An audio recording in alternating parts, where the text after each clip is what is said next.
আসসালামু আলাইকুম viewers, welcome back to my another new video. আজকে আমরা চমৎকার স্ট্রাকচার ক্লাস নিয়ে আলোচনা করব।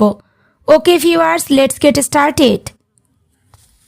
আমার কিছু বলার আছে, তার কিছু কেনার আছে, আমার কিছু শেখার আছে, তোমার কি কিছু জানার আছে? আমরা প্রতিদিন এই ধরনের বাক্যগুলি বলে থাকি। তাহলে চলো দেখে নিই ইংরেজি স্ট্রাকচার ব্যবহার করে কিভাবে বলবো। চলো এবার আমরা দেখে নিই স্ট্রাকচারটি। সাবজেক্ট প্লাস হ্যাজ অথবা have plus something to plus V1। কারোর কিছু করার আছে বোঝালে এই স্ট্রাকচারটি ব্যবহার করব।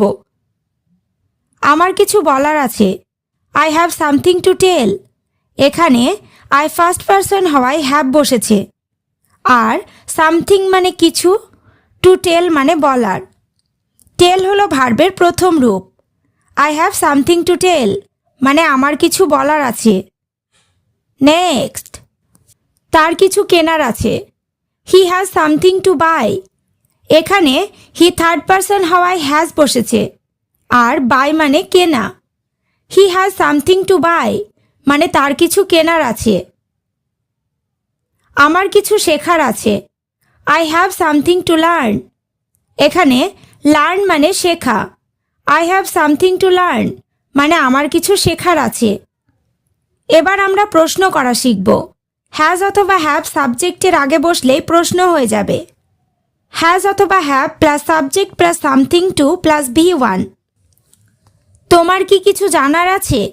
Have you something to know? তার কি কিছু বলার আছে? Has he something to tell? আশা করি তোমরা স্ট্রাকচার ক্লাসটি ভালোভাবে বুঝতে পেরেছো। তাহলে রহিমের কিছু বলার আছে, আমার কিছু দেখার আছে, তোমার কি কিছু নেওয়ার আছে? এই বাক্যগুলি ইংরেজিতে কি হবে কমেন্ট বক্সে কমেন্ট করে জানিও। ওকে ভিউয়ার্স, আজ এই পর্যন্ত। চ্যানেলটিতে নতুন হলে চ্যানেলটি সাবস্ক্রাইব করো, লাইক শেয়ার কমেন্ট করতে ভুলো না।